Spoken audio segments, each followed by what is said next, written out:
Welcome to the weekly. It is me presenting it today because Warren is on his travels across the United States, much like many Everton fans and the team are over the next week or so. And let's hope everyone's having a great time over there. And we've actually got enough players to put on the pitch against Bournemouth, West Ham, and Manchester United in the Premier League trophy, or whatever it is it's called these days. But yeah, it'll be interesting nonetheless how we do over there. And hopefully we can get some players over there.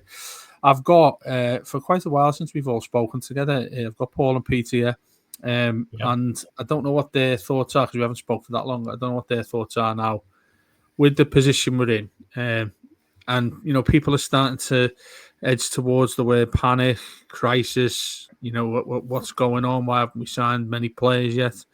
And I keep writing the day down every day. I have to say this, lads. I'm open to admitting it now. I'm counting down the days. I've got it in my calendar now. Not only when we play Leeds, but when the transfer window ends as well. It's 25 days today until that first game against Leeds. Gone on a tour of the US. We love all that sort of thing because it's been something that we've not had for quite some time. I think it was Martinez we last went there, and that was 11 years ago. It was 2014, was it? Maybe earlier. First of all, come to you with this, Paul. How is your general feeling towards things at the moment? Has it tempered your optimism given the new stadium and various elements around the club? Or are you oblivious to it and you're fine with it and thinking everything will be okay? I'm certainly not that naive, Dave. No, but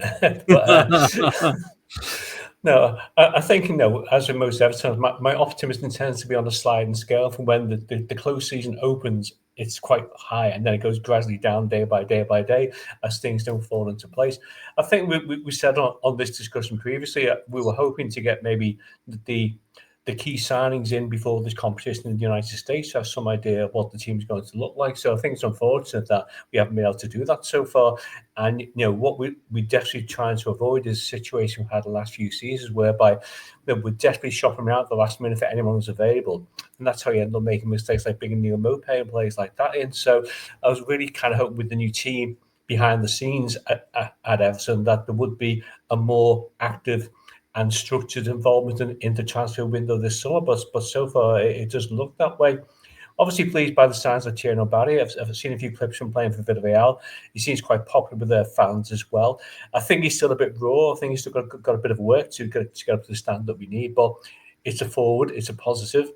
I didn't go to the Blackburn game, but I went to the Accrington game. And a few of the youngsters there showed a bit of promise. I thought Harrison Armstrong looked quite good. Justin Clark showed a few nice touches as well. But basically, as you said at the start of the day, we've got a very, very threadbare squad. We're still missing cover in key positions. I'm even start to hark back to the days of Ashley Young now, who can fit in a few different positions. So yeah, we definitely need to have some more players brought in. I don't know what rumours have any substance to them at the moment and says who we might be interested or who might be coming to the club. I mean, I've always had this thing that I like to look maybe at the championship to see what is any suitable players there we can maybe bring into the Premier League team rather than splashing out millions on someone who's playing in the Spanish, Italian, German league. You're never quite sure how they're going to adjust to the demands of the Premier League as well. But I suppose the only thing that gives me a bit of optimism is that I think David Moyes, I do trust him with his ability to recruit the best players. I think, whatever tells us we are starting 11 still looks reasonably strong, but I am increasingly concerned by the lack of depth, the lack of cover, and most of all, concerned by the lack of pace in the team. Yeah, Pete? Yeah, I mean, I'm as much as I am disappointed that we haven't got more signings in yet. I think that certainly the two pre-season friendlies that we've had so far, I think they kind of hammer home the point of just how short we are. And as Paul just said, something that really screamed out to me, and it's been like this for a long time now, is the lack of pace, complete lack of pace in the side, especially from wide areas, whether that be from the fullback positions or out wide, on the wing. I think I'm always really sort of on the fence about pre-season. It's exciting when you do get new signings and then you want to see what they play like and you have all that type of thing. But for me, I don't get carried away with it. I don't really pay too much attention to it because I just, in a weird kind of way, if we would have gone out and absolutely hammered Accrington Stanley and hammered Blackburn, although we'd all be sitting here thinking we need new players, we still need new players. I just think the fact that we haven't played particularly well against either, it's a big message to the owners, isn't it? Don't rest on your laurels. We do need signings. We do need not just cover. We don't just need players to replace the ones who've left. I'm convinced that we need 3 or 4 minimum starters to bring into the side. I certainly think in midfield we're still very lacking. Certainly in terms of creativity, I don't think that James Garner is the answer. Personal opinion, I think he can do a job as a squad player, but I don't see him as a starter for any Premier League team who are above us. And that's where we've got to aim for. I think that we need a midfielder who's going to be able to drive us forward from central positions and really take the game by the scruff of the neck. But players like that aren't easy to come by. And we've been linked with Douglas Luiz. He's a player I rated really highly when he was at Villa. Hasn't quite worked out for him at Juve, but if he was available, he'd certainly be someone I'd be looking at. But there's going to be competition for him. So I do get the point that you don't want to rush in. Or certainly you don't want to it's kind of getting the right balance, isn't it? You don't want to rush in and overpay or, sort of be held over a barrel to get these players through the door. But at the same time, you don't want to get to the end of the window and be forced into making big mistakes. I think that Moyes has got his head screwed on. As much as I am an advocate for I don't like the director of football model. I really don't think it worked for Everton at all. I think David Moyes is the one that we can trust with a transfer budget.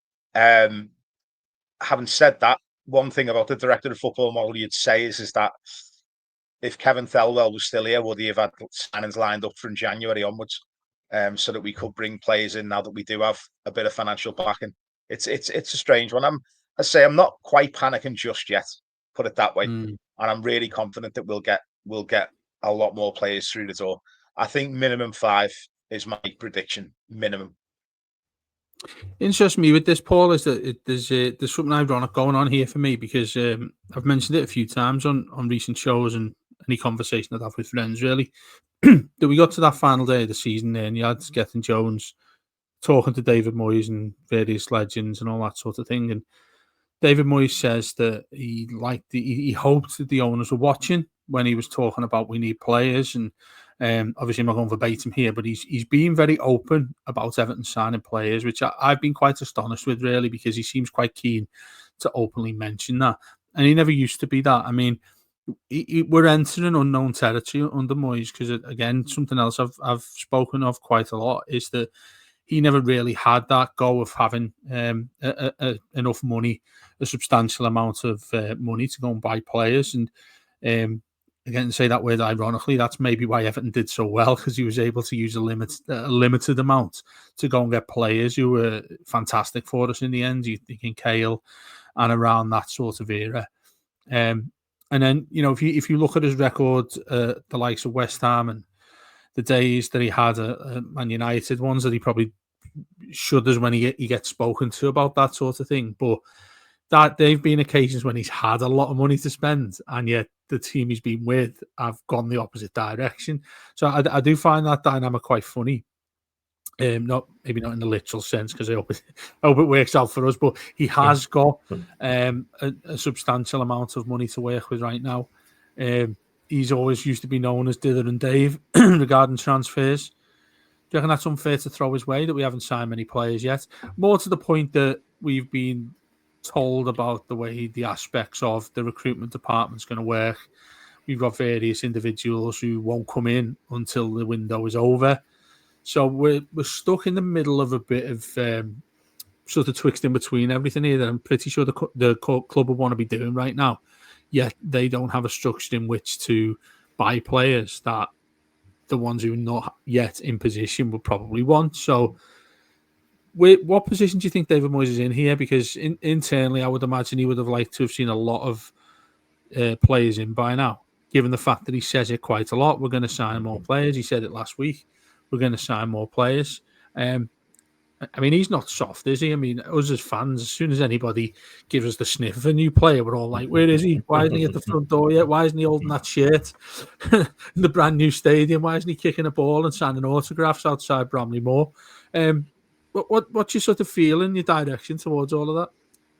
Yeah, I mean, you kind of outlined the dilemmas quite well there, Dave, and certainly, David Moyes, did in the past require a bit of reputation of being slightly hesitant in the market, but he also had a good reputation for spotting players as well. You mentioned there Jonan Lescott, Tim Cahill, players who he actually saw himself and made the decision about rather than rely on the director of football to kind of pick these players out for him. Now, I'm guessing now that there'll be more and more people to become involved in the group side, identifying talents. I don't know. And I always kind of work on the basis that we need reinforcements, but I go with Peter's point, we need quality reinforcements. We want people to come in and go to the side straight away. We definitely need a creative midfielder. We desperately need a creative midfielder. And also, if you're playing Tierno Barry up front, he's 6'5", he's an aerial threat, but we haven't got anyone cross the ball into the penalty area at the moment. So we desperately need a right and left winger as well to provide the service for him if you're going to get the best out of him. Going back to David Moyes, I think David Moyes is in a situation now which he's probably never been into before, because I think we all openly accept this is going to be his last ever job in football. So he's not bothered about getting the sack. He's not bothered about his contract being terminated. He's got his reputation in football.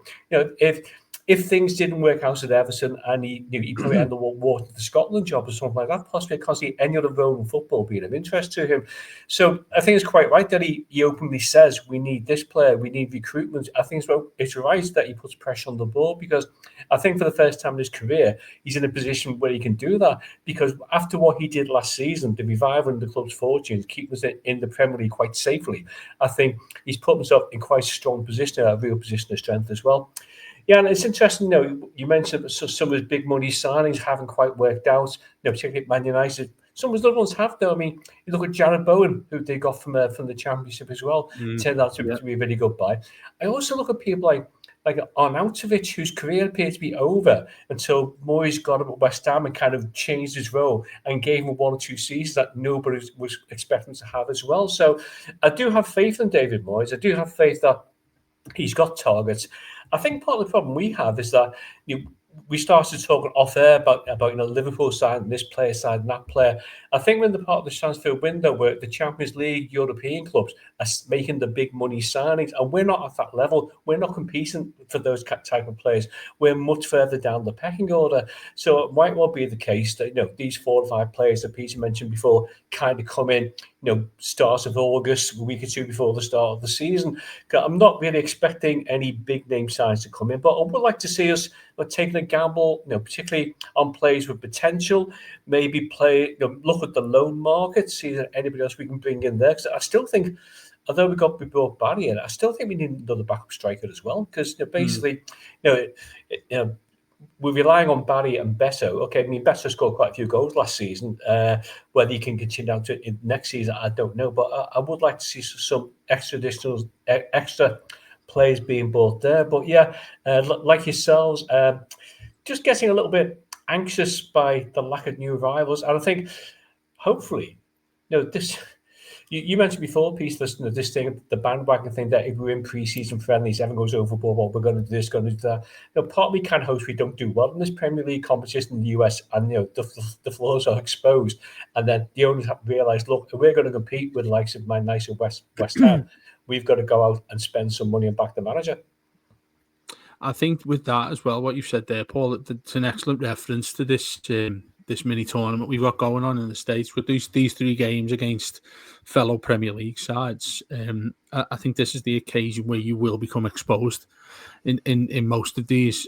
Now, I haven't looked too deeply at what's going on at Bournemouth, albeit I know they've let a couple of players go, but they were brilliant. They were probably my favourite team to watch in the Premier League last season. Probably should have and comfortably got European football in the end. In fact, they were amongst the favourites to get a Champions League position with, 10 games left to go. You've got West Ham, who struggled. Let's be honest, we finished above West Ham. And you've got Man United, who are just a complete basket case at the moment, aren't we? We don't know what's going to happen with them. But Roger Armstrong made a really good point on Blue Monday, I think it was last week, saying that generally if you look at sort of the Premier League division in sort of 3 different tiers, and we've sort of edged our way into that second one, being relatively safe quite early in the last campaign. You've got the likes of Brentford, you've got Brighton, you've got Palace, you've got Fulham, sides like that. Just referring to what Paul said here, Pete, that the way in which you get sides who are all in the same sort of pool of trying to get certain players in. I mean, you want to play your cards close to your chest. I completely understand that. And then that's when you've got to use your scouting and your recruitment. But they're things that, to me, I don't feel, as an outward fan looking in, that we don't really have those things in place yet. And it'll take some time for that all to be organised. Just before we started, we spoke about Liverpool. And I won't make any apologies for saying this, but Liverpool's recruitment is excellent. Very rare Liverpool sign a poor player. Regardless of how much money they spend, we could sit here all day, and we did almost sit there all night, didn't we, before we started, about how much money Liverpool are spending. They always cry about Manchester City and how much they spend, but they've decided to open the checkbook up this summer to reatify and try and just simply defend the Premier League title and do so over the coming days and coming years. But with us and players we want, we are always going to be competing in the same sort of pool here, aren't we? So you need to box a little bit more clever. I think that's where you're going to get an advantage under David Moyes. But is this different to you, how it used to be? I know the market's completely different, obviously, but do you think Moyes can't afford to have that approach of taking his time, looking around? Do you feel as if you'd be more confident with it just to be him, who in the olden days, the manager was, he was at the front and end of everything when it came to recruiting players? Would you be happy with that to be the case right now? Or does he need to have a team and a committee style, director of football style of the way in which the club's organised itself in order to be more successful in bringing players in? I personally think that David Moyes knows more about the market and more about the players than anyone else you could possibly. I think he's got the experience. I think he's got the knowledge. I think he's got the scouting networks. I think that David Moyes will be the one to make the final decision on any players. Pete, just with that in mind, sorry to interrupt you, just with that in mind, just something else comes to my mind as you've said that. Do you think he wouldn't be too content with the way in which Everton look like they're going to go in terms of a structure and have multiple people in a system that works a lot different to what he's been used to? Do you think it'll be, well, hang on a minute? Obviously, the say is going to come down to him, I would presume. But when he's got a load of other people who are doing his work for him, do you think that's something that he'd be okay with? It's not really the same structure as what. It's not a director of football structure, though, is it? In terms of Seems the like structure multiple, if you like, doesn't it? David Moyes, when you look at the hierarchical structure of all of the transfer business, David Moyes is right at the top of all of it. There are people working under him, but the key is that he's at the head. He's the head of all of it. The only person he answers to is the CEO. So when he goes and asks him for money, in terms of making decisions on which players to actually sign, David Moyes is right at the top. So that's the difference between that and what the director of football model, which we didn't actually use properly anyway. When you hear tales of Marcel Brands coming out with plays and scouting plays, and then the next thing, Farhad Moshiri would jump in and sign a player, or Rafa Benitez would overrule Marcel Brands. And it didn't work. We had this weird sort of Frankenstein's monster of a setup. I think this setup is much more streamlined and much more, as I say, it's got more structure to it. With David Moyes right at the top, I think David Moyes has proven, certainly over his first spell at Everton, I think he proved how good he is at spotting a player. I think if David Moyes was still in charge of Everton when Moshiri first came in, I think that we would have been in a far, far better position than we find ourselves today. In terms of people suggesting, the thing about Dither and Dave, well, one thing I would say is that it's very rare that David Moyes signed a bad egg, a bad character, and if he did, they were moved on very quickly. There's only really probably Van der Meijden and Drenthe, would you say? I can't think of many more who ended up being bad characters who actually caused a bit of a rift, caused problems. And if any players did cause issues, they were out the door straight away. Yeah. He kept discipline within that squad. And I think that discipline was something that we lacked massively when we went out and spent all that money that summer when Steve Walsh was like a kid in a sweet shop just buying everyone. And Mashiri was buying his own. Kenwright was buying his own. The manager was buying his own. It was an absolute farce. I think if David Moyes was in charge, none of that would have happened. So I think we've got to trust David Moyes. I think that the freaking group as well. When you look at, I look at what the freaking group have done with the women's team, for example. I know it's on in terms of financially, it's a totally different level in terms of your financial commitment. But what I would say is that Brian Sorensen has been scraping and saving and, pulling off all kinds of mad deals just to keep us with 11 players to play on that pitch, just to fill a squad of 16. The freaking group have backed him this summer. He's got 8 players in so far. Eight top players as well, by the way. 8 really, really good players. And they're not done. The business isn't done. I think the freaking group have come in and said, right, we're going to back you. I can't see that being any different with David Moyes. But at the same time, you've got to go out and get the right players. You've got to go out and make sure that not only in terms of ability, but the right attitude and the right type of players who know what Everton Football Club's all about. And I think in terms of if you want to sell Everton Football Club to a player, but also if you want to attract the right kind of player, you want a manager like David Moyes who knows the club and he knows what we expect and he expects the same things. And I think that's so important because we missed our chance with Mashiri. We wasted it. We wasted that opportunity. The first time in 20 odd years that we actually had any kind of money to spend, and we blew it. We absolutely wasted it on rubbish. And players with bad attitudes and players who wanted to come in and sit on a contract and see them out can't have that again. And if it takes a little bit of extra time to sign some players, but they're the right players, then I just think that we've got to back David Moyes and hope for the best. Not saying I'm not panicking, by the way, because as I say, if it was up to me, I'd have a left back, a right back, a centre mid, a right winger, and a centre forward to start. You're losing fingers to count on there, though. That's the worry I've got, to be honest. That is where, I mean, as much as you've gone to calm me down there, and you're having certain aspects of it, I just feel as if that ever since we've known Everton, well, certainly in my lifetime, knowing Everton, we've always missed the boat when it comes to opportunities to be able to do stuff. The one that sticks in my mind the most is when we should have got into the Champions League and beyond the group into the group stages when we missed out against Villarreal. We didn't do any business, or barely did any business in that particular window going into it.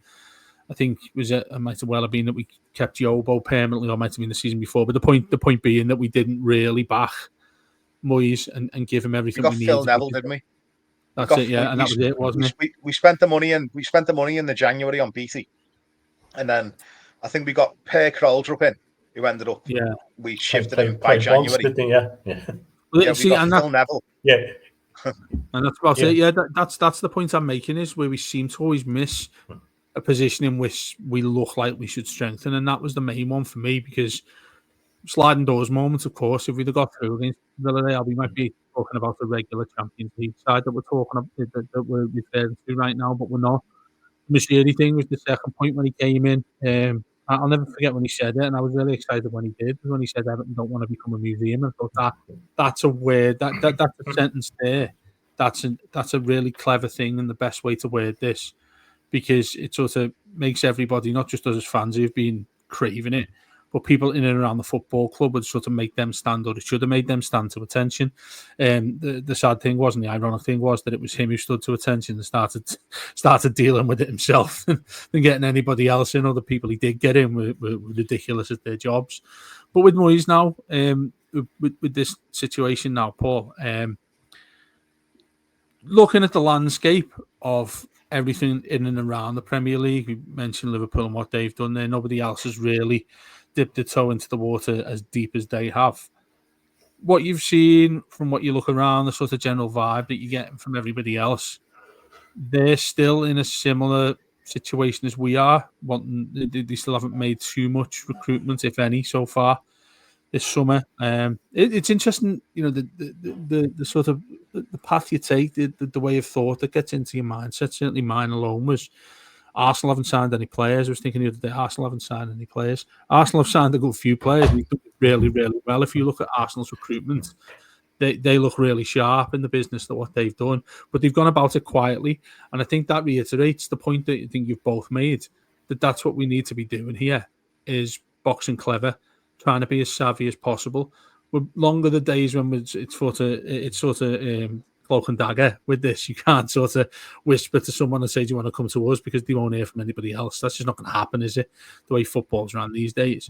Unless you're Tottenham Hotspur. Well, yeah, that's it. Yeah. Well, what happened when they were? What was it? Leeds? Derby, when they were spying Leeds, weren't they? The Bielsa was there. Bielsa, yeah. It's still one of my regrets in life. We never got to read the Bielsa photo that he brought to a job interview when he's on the verge of being appointed. When Dyche got the job. Imagine if he would have taken that job as the under-21 coach. Peter, I think about that all the time. It sounded a crazy idea, but it was so Bielsa, wasn't it? Look, guess what? I'll keep the team up. I'll come in next season. I'll get the youngsters up to speed, and I'll deliver what you want me to. Yeah, because only we'd be in League One. We'd be in League One by now, but still, it would have been a great ride, wouldn't it? Well, he speaks to these nice fans. I mean, they just love to be LCAs, don't you? And of course, going back to the Mashiri reference you made before, only Everton could have a job interview for the manager's job with your two candidates, Sean Dyche and Bielsa. I mean, they're just poles apart, football and philosophy-wise, aren't they, as well? Yeah. That's sort of the feeling that Everton I mentioned that term basket case for Man United. I mean, we've only just hopefully got away from that aspect of what we've seen at Everton as fans, and a bit long in the tooth for wanting the club to go in that sort of direction of having bagfuls of money and just throwing them and see what sticks. And that's why I think when I take a step back from feeling a little bit more paranoid about this, it's like, well, when we've rushed it in the past, it's never come good. So therefore, it has to work some way. So maybe trying a different aspect in all of this. But when you look around at what's going on, do you feel as if that we're getting, others are taking, started this quicker than us, that we sort of lag a lot when other teams have gone and done some business and they're well ahead of us when it comes to this? Because the thing that comes to my mind, certainly on the pitch, was Blackburn. They're basically 2 weeks ahead of us in terms of pre-season training. Their league starts a fortnight before the Premier League. That's to be expected, that they look a little bit sharper than Everton. So maybe you take them results with a pinch of salt, but you certainly don't take the recruitment with that. So how do you feel? What's your general consensus with that? It's just got to the point you made there, Dave. I mean, even the Accrington game, they played a pre-season friendly the Saturday before, and you can see the difference in terms of passive movements, passing, going to space, creating chances. They just seem more together as a team.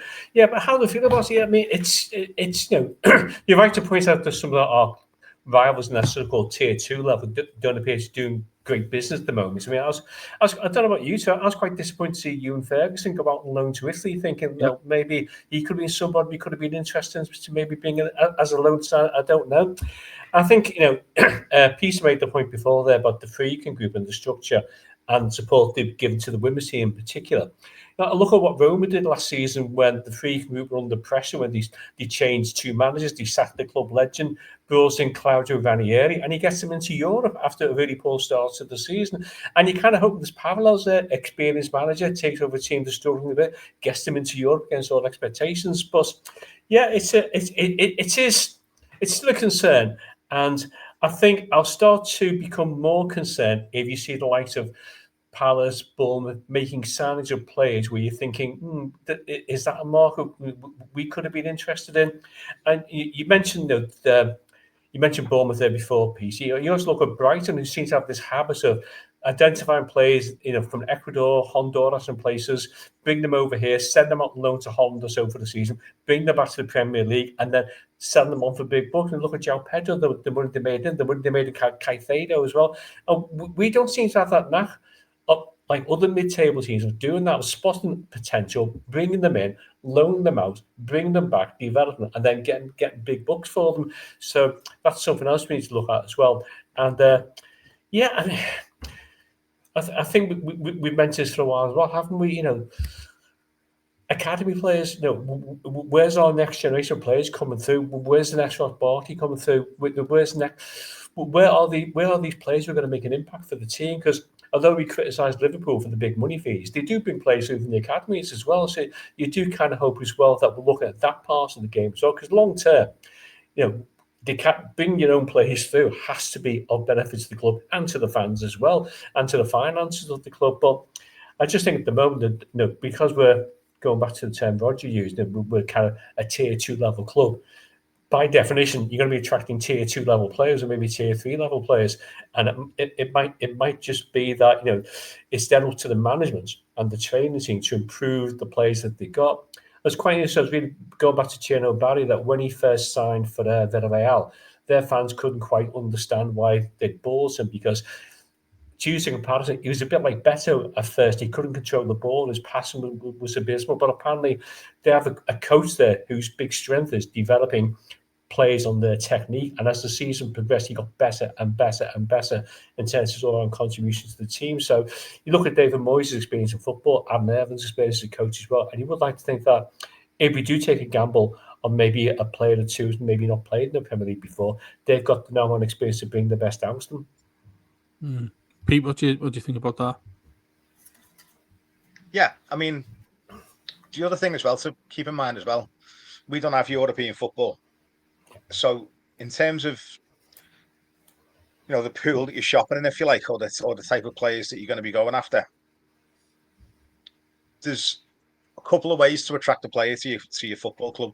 You'd either pay them silly wages, or you sell them a project and you say, listen, this is where we want to be. This is what we want to do. Do you have the ambition to be with us as a football club? Do you want to prove yourself in this league? Do you want to build yourself up? We hope to be in a position where we can offer you European football. But if you come here and play football every week, we'll improve you. We'll get you, your name up in lights. And if we can't give you European football, I'm sure a club will come along and pay good money for you. The other option is you just pay them silly money. But the other option is what we did in the past. The likes of Schneiderlin, the likes of Morgan Schneiderlin, where we overpaid. We paid him 120 grand a week because he was a name. He played well for Southampton. He'd gone to Man United on big money. He had no interest in playing for Everton Football Club, but we gave him 100 grand a week. So he signed on the dotted line. Likes of Cenk Tosun, 80 grand a week coming from the Turkish league. Quadrupled his wage to come and sign for Everton, and he sat out his contract because no one else was interested in him. You need to get players at the right level in terms of the wages. You also need to get the players with the right hunger. And I think hunger comes from players in terms of their personalities of wanting to improve and wanting to prove themselves in the big league. So that's when you look outside of the Premier League. You look at players who are playing in Europe. You look at South America. You look at the Championship. And I think that's what Moyes has really excelled in doing. When you look at the signings that he's made over the years, it's always been players who've been hungry, not players who are over the hill. In fact, to be honest, there's been a few players there who he's plucked up who you probably say were coming towards the end of their career, but he still managed to get a tune out of them, and he still managed to get the best out of them. In fact, the likes of Lee Carsley, for example, when he brought Lee Carsley in, I think everyone sort of wasn't sure about him. He played for Coventry, he played for a number of sides, hadn't he, Lee Carsley? But he just slotted right in with David Moyes and played his best football. I think he stayed at Everton for longer than anyone. Marcus Bent, another player, journeyman, went everywhere, came to Everton, got us into the top four, got us into the Champions League qualifiers. But again, he was hungry to prove himself. Given an opportunity to come to Everton Football Club, he saw it as a big opportunity. He wanted to grab it with both hands, and he did. I think that's the type of player I want to see. Someone who's going to come in, who's going to, have that hunger, that desire, but also isn't going to be afraid to show, to want to come to Everton Football Club. It's a huge opportunity for any player moving into that new stadium. It's up to the football club to convince players that we aren't just about treading water and staying in the Premier League. We want to go to the next level. And if a player wants to be a part of that, come to Everton. If you're all after money, go to somewhere else. But if you want to come and prove yourself, come to Everton Football Club because we're going places. And that's the message we need to be sending to these players. It's interesting you say that because I've got two theories with this. one of them's, I think, Branthwaite's an example of it. Being able to get in with that contract we've just signed with him, everybody's really happy about it. Would you say, and I might get ripped apart for this, but I don't think Jared Branthwaite wants to end his career with Everton right now. You think of the Everton side that he's in right now, the way Everton are. Everton, hopefully, we progressed a lot towards, well, certainly the last 6 months since Moyes came in. But if you were to say to Jared Branthwaite, do you want to end your career at Everton? He's not going to say yes. I'm pretty certain. Behind closed doors, obviously, he would do publicly, of course. And that, to me, reflect that towards when you're trying to get players there that are hungry, like you say, Pete. And obviously, that's a huge market out there, and I'm pretty sure you can. But you're getting players, I think, the best way you're getting players, and this is where you really do need a shit-hot recruitment group of people who are able to go and get somebody who are like, wow, yeah, I really, really want to go to Everton. Because the other side of that is that how much of an attraction are Everton right now. So again, say, going back to an example like Branthwaite, maybe Jake O'Brien, for instance, you go back to that point there, Paul, and think, well, there's a player out there who looks like a really good championship standard player who's going to make it on the Premier League. He's 19 to 22, say. Real prospect. Let's try and get him. Is he turning back and looking at Everton thinking, well, yeah, they're a really good Premier League side. I personally don't think they really care about stadiums and stuff like that. I just think that's a bit of to go against what Pete said there, I think that's a little bit of a pipe dream and a little bit fantasy-like to think that a player is particularly bothered about where their club play at, and maybe the reflection of what it's like in the eye to everybody. Maybe that is a difference for them. I'm not too sure, but essentially, if you're the dad, if I was the dad of a player at that age, do I look at Everton and think, yeah, that's where I want him to be? I think Everton are quite a side where you want to start your Premier League playing career, and obviously nobody else of the big boys came in. Everton would be one that's quite up that list where I think, yeah, go on, I want you to sign there. But the issue, and I think we've had it for many, many years, is that when you get a player in, they won't want to end at Everton unless Everton are at a level in which they will be fighting for trophies. Don't get me wrong, I think I want players like that, because you don't want a player at your club who doesn't want to go and achieve as much as he possibly can in the game. So we are smack in the middle of that, I think. But I feel like you have to take each player that we sign that's incredibly talented and sort of keep a little bit of perspective with it. That, say, Barry comes and he rips the Premier League apart and scores, similar to what Isak's done at Newcastle. Looks like he's maybe going to go for 150 million quid. That's the way it is these days, isn't it? You get players in and have to make them assets as much as you want them to be essentially as good as they possibly can be for your club. That has to come with, well, there might be, and there's every chance there'll be a time when they will be outed by somebody else. Manchester City, we're you're in a pond. We've talked about a lot of ponds, haven't we, and pools, but we feel like we're in a pond where there's always a bigger fish right now. Mm-hmm. That's just where we are, and I'm saying this in the most neutral possible way as I can, because I can hear people screaming at however they're listening to us right now, saying, "I'm not listening to you anymore, Dave, because you don't even sound like an Evertonian." But to get me point, what I'm sort of I do, Dave.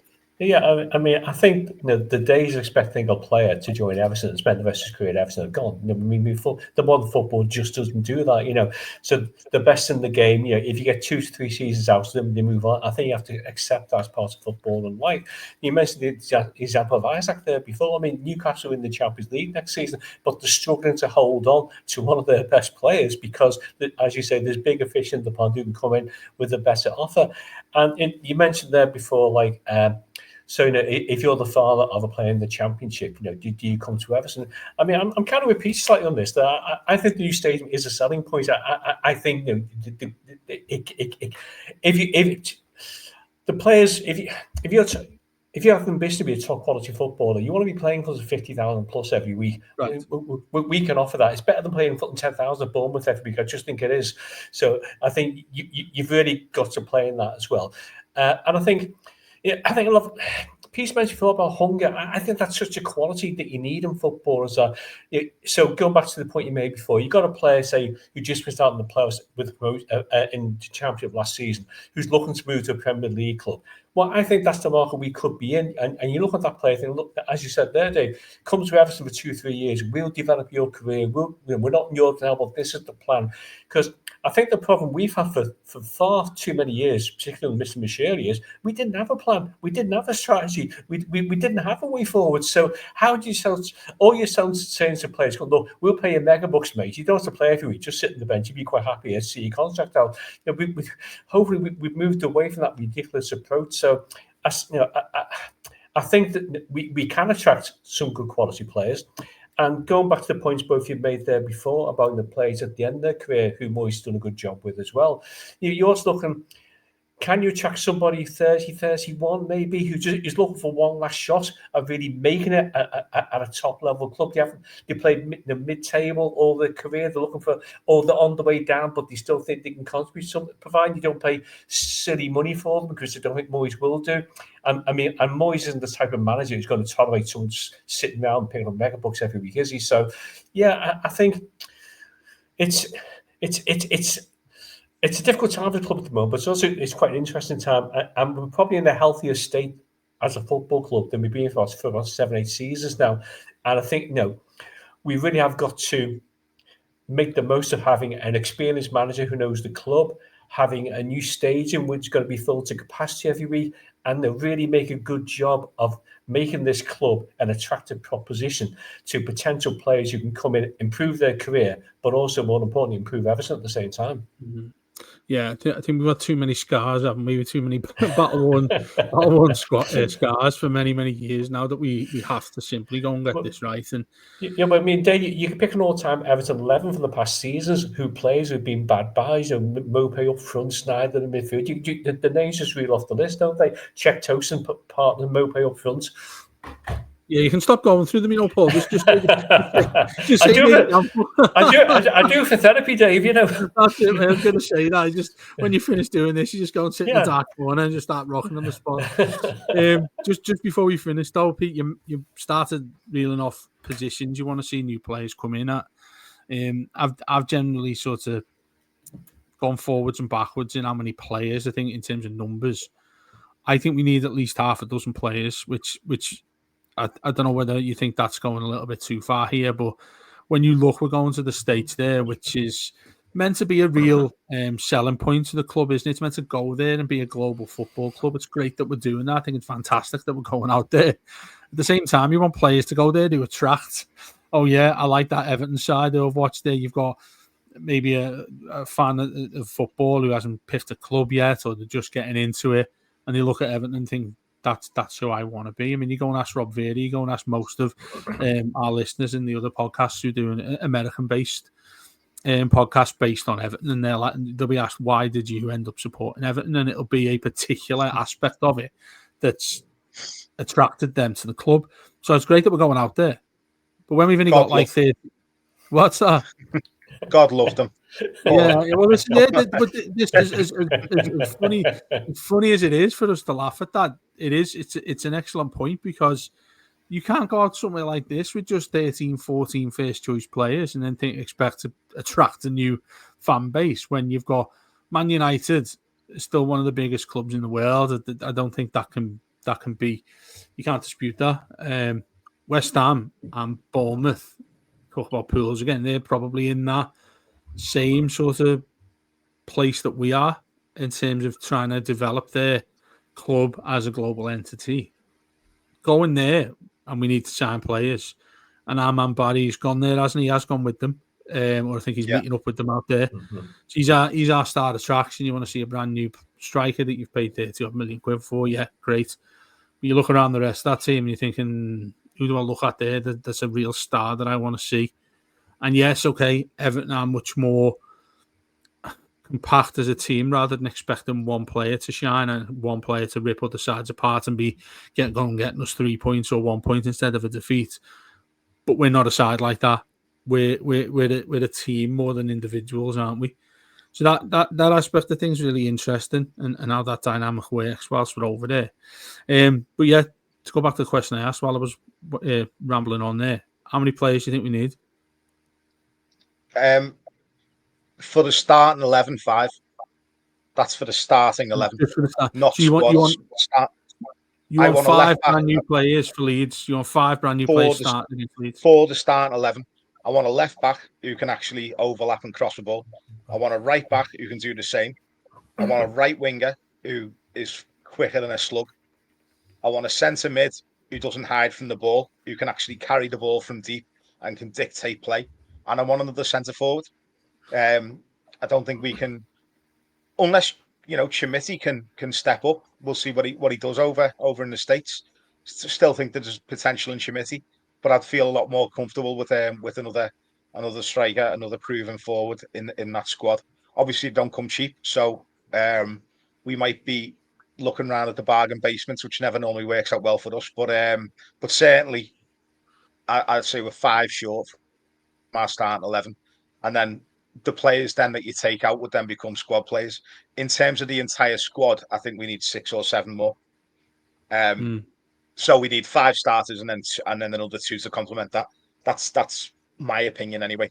Talking about marketing as well, Dave. Talking about going to America and trying to get more fans. This is the football club who went on the tour to Australia when we had Tim Cahill. We played 3 games over there, and he played a total of 45 minutes of football. He only actually appeared in 1 of the 3 games. Tim Cahill was the most marketable, the biggest sports person in Australia, not just football, in Australia at the time. And he played in 1 game. We did the same when we did a tour of America. We had Tim Howard, and I think he played 1 game or 2 games out of. You think, what have we got to do? We had at one point. We had Landon Donovan, Tim Howard, the 2 most marketable ever, American players at the time. Possibly 2 of the biggest, you could argue, in the history of soccer in the USA. And we didn't jump on that chance. So no shocks to me that we haven't that we maybe aren't on the ball when it comes to marketing ourselves over there. Illiman and Zai would be the one for me. Illiman and Zai is that little sparkle and magic, and he's the one I'd say will be the type of player who'll get fans up off their seats. Jordan Pickford, obviously England's number 1. Jordan Pickford, by the way, whose kit you can't buy in a kid's size, even though he's our most marketable and most famous player. But Jordan Pickford, I think, you know what? Some football club. Part of me always thinks that they do it on purpose just to piss people off, just for a laugh, because it can't be that difficult these days to do that sort of thing, can it? Makes me smile at the new state. England's number 1 goalkeeper, and you can't get a kid's kit under 7 or 8. So I think it's 7 to 8 is where it starts. You can't get the goalkeeper kit younger than that. And Pickford's are like he won player of the season 3 years on the bounce. He's England's number 1 goalkeeper. I think what the club would say to that is at least you can get it and it'll last your child for about 5 or 6 years. You go into it. Yeah.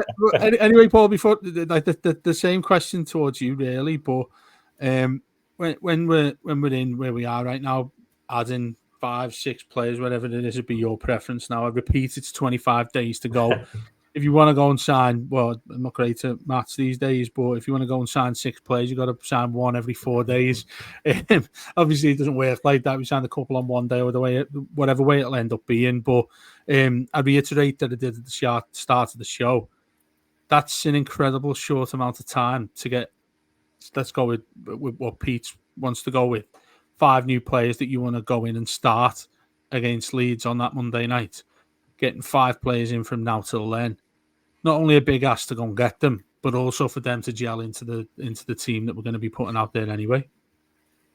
Yeah, but I wouldn't disagree with Pete's assessment there. I do think all the positions you mentioned there definitely need someone to come in and improve what we got already. I mean, the right back situation has gone on for 4 or 5 years now, hasn't it? And we're at a club at the moment that neither person who plays a fullback can actually cross the ball.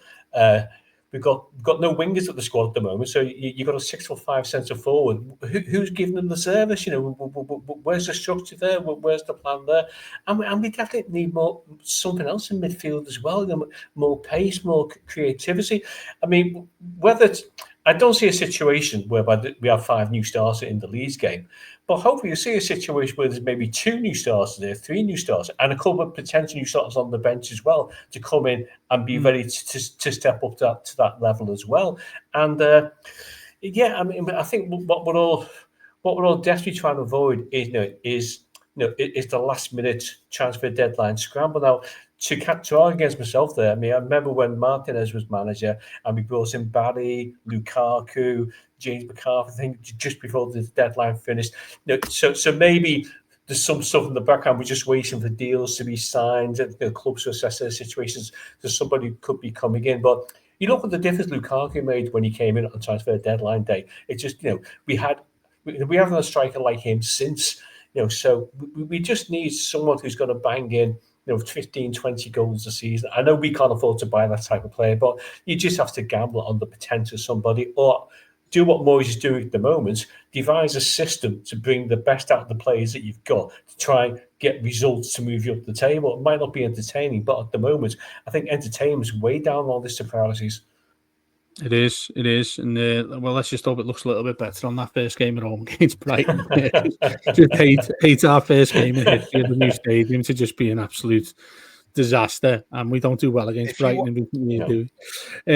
That's it. If you want entertainment, by the way, season tickets are on sale now for Goodison Park. Everton women, £100 for adults, £50, £50 for children. That's for the kids. It's £4 a game. Works out to £4 a game. For adults, it's about £8 a game. £100 for the season at Goodison. They've announced today as well that from next season you'll be able to have a drink in your seat in the ground, watching the game. I'll tell you now, the signings that Everton women have made are fantastic. The manager we've got, Brian Sorensen, has finally been given a transfer budget to be able to play the style of football he wants and add to a squad which is already full of quality. What I'd say is that if you've got a spare £100 or a spare £150, you want to take your kid, get your season tickets, get down to Goodison Park. And if you want to join in with us in the singing section, get in GT3. There's still a few places left there. And get down, get back to Goodison and have a pint in your seat. What better place to sit there and have a pint? And peace as well in terms of marketing. I supported Everton for a long time. I've never watched Everton from Goodison with a pint in my hands. So I would go just for that experience alone to say that I've done that, because Paul. The shambles of the Southampton game where we're going to open the bars for 15 minutes, go and get your drinks now. You get there and there's no beer because they haven't ordered enough beer for the final game of the season. I mean, only Everton can do that, can't they? Yeah, you never change the habit of a lifetime, mate. Also, less queues because obviously it's going to be open all the way through. So you won't have to, it's not like the scramble at half time to go and get a pint. Player goes down, injured. You can go out, grab yourself a pint, come back. Done. Job's done. There's always tactical injuries in women's football as well. The goalkeeper always goes down on 27 minutes. As soon as 27 minutes hits, go down, get yourself a pint, get back to your seat. Sounds good. It does, yeah. Get down to Goodison Park. Someone once said, didn't he? Make sure you're doing that as well, especially if you've got some young ones who want to get into football. It's a credible inspiration to do that sort of thing, because Everton are definitely going in the right direction when it goes with the women's side. Let's hope they are with the men's side too, which we've spoken about at length for the best part of an hour. If you're over in the United States, go and see us. Matt and Paddy are doing a Byline podcast whilst they're over there in Chicago. The full details are on all of our social media if you want to go and get involved in that. You can go and get their autographs if you want to as well. I've heard a couple of people actually want that, bizarrely. Us three are probably one of them. But anyway, yeah, they're over there ahead of that West Ham game. I think it's next Wednesday. But yeah, check your diary. If you're over there, go and do it. Also, it'll be in the usual places after the venue on YouTube and on the podcast, wherever you go and get that from. So that'll all be there. I think Warren's involved as well. He's over there doing the 50 states, I think, himself as well. So whilst half of our team are over there, we're still here. The other usual shows go in the usual direction, in the usual places. And we'll be speaking again on a bit of fun and games on Mailbag on Friday. And then we'll get back to Blue Monday and start looking ahead to the 25 days that are left until the Premier League season starts for Everton. Are you scared yet? Let us know, and we'll speak to you soon. Up the Toffees.